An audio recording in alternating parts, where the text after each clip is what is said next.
PT Delta Dunia Makmur Tbk meresmikan anak usahanya yaitu Bisa Ruang Nuswantara di kawasan SCBD Jakarta Senin 11 September 2023. Hal itu untuk mendukung agenda pembangunan berkelanjutan pemerintah berupa peningkatan sumber daya manusia dan berdaya saing global.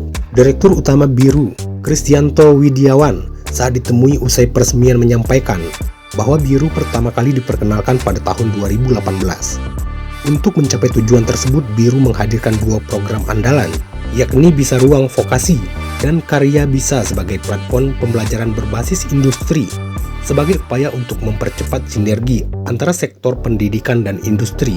Itu sekaligus upaya untuk meningkatkan jumlah lulusan vokasi di bidang mekanikal dan engineering. Meski begitu, pihaknya menyadari perlunya untuk menjangkau sektor lain yang membutuhkan tenaga kerja vokasi terampil dengan memperluas di sektor hospitality yang diantaranya meliputi pariwisata, perhotelan, dan kapal pesiar. Oleh karena itu, pihaknya mengundang lebih banyak sekolah, siswa, asosiasi industri, pelaku usaha, dan instansi pemerintah untuk berkolaborasi dalam membangun ekosistem berbasis link and match antara dunia pendidikan dan industri. Ya, sejauh ini sudah 23 SMK ditambah 1 berarti 24 SMK.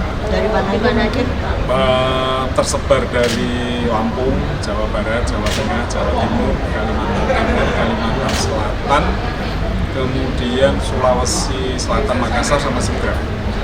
Apa syaratnya? Sebenarnya tidak ada satu syarat tertentu, karena kami sebenarnya ada modul yang dimana sekolah atau SMK itu bisa mengakses langsung beberapa literasi atau pengetahuan yang sudah kami sediakan di situ.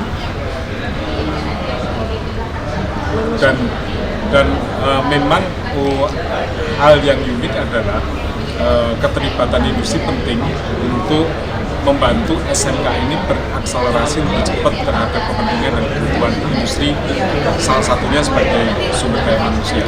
Sementara artis yang juga merupakan pelaku industri pariwisata, Andrew White yang mempunyai bisnis resort menyambut baik program tersebut. Menurutnya, setelah pandemi, antusiasme masyarakat untuk melakukan perjalanan dan liburan meningkat. Hal ini membuat kebutuhan tenaga kerja dalam industri hospitality bertumbuh sehingga membutuhkan SDM terampil dan siap kerja di lapangan. Ngomongin berbicara teknologi sama Tuhannya. Sebelum pandemi pun kita ambil sampai sekarang bisnis saya 80% dari SMK daerah.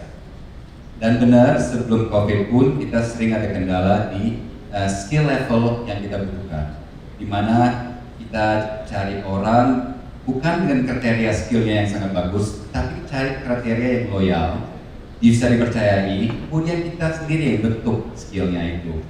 Nah, itu menurut saya sangat buang-buang waktu, sangat buang-buang tenaga, dan sangat gambling buat kita, dimana apa mampu apa enggak SDM-nya. Kemudian setelah pandemi makin menjadi dimana kita makin berkurang pilihan kita, dan juga harus diperhatiin bukan hanya di kota ya, hotel saya di Sumbawa, jadi dimana SDM-nya sangat berkurang, jadi makin susah lagi untuk kita cari.